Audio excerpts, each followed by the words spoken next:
Hello, this is Mary. I'm from the Kona store. I teach our new owners class, and one of the things that I try to tell them is that you, as a proud new machine owner, want to protect your machine. We live in a climate that is really hostile to mechanical things, with the damp in the air, the salt in the air. You get wind and all kinds of stuff blown in. So I try to give some tips on how you can help protect your new baby. First thing that we do is talk about waxing your needle plate. This is probably the most vulnerable part of your machine when it comes to rust and damp. It covers the bobbin area and helps protect it, and it's something that can get messed up with little pits and even rust. I've been working here long enough now that I've seen some come in that were in really, really sad shape. So I want to show you what we recommend for protecting your needle plate. I'm going to get something like turtle wax, carnauba wax, some sort of car wax.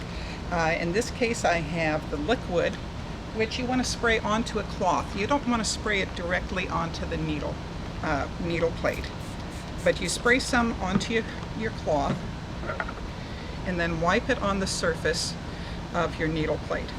Now, you could actually put it over the plastic on the machine. It'll make it nice and shiny. It won't necessarily do anything to protect it, but it'll look nice. If you've got a little computer screen on your machine, I wouldn't recommend putting it on there though. But you put it on here, put a nice sort of layer, let it set up just a little bit, see what the instructions say, and then it says lightly buff, so it doesn't have to sit long. But they suggest using a microfiber towel, so I'm going to go ahead and do that.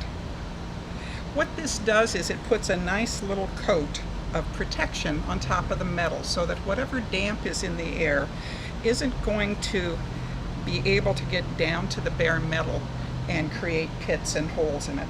Now, when you go to put needle plate on or take it off and you're handling the screws, your owner's manual tells you you really need to be sure to have your machine unplugged. So I'm going to have my machine turned off and unplug it. When you go to put your needle plate back in place, you want to be sure that it's seated. It's gonna rock a little bit, but you want to have your needle holes lined up.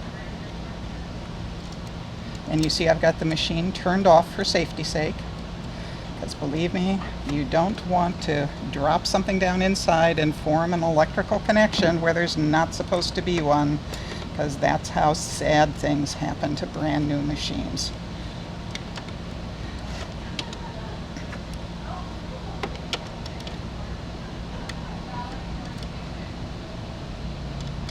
And you may edit out some of this, especially that.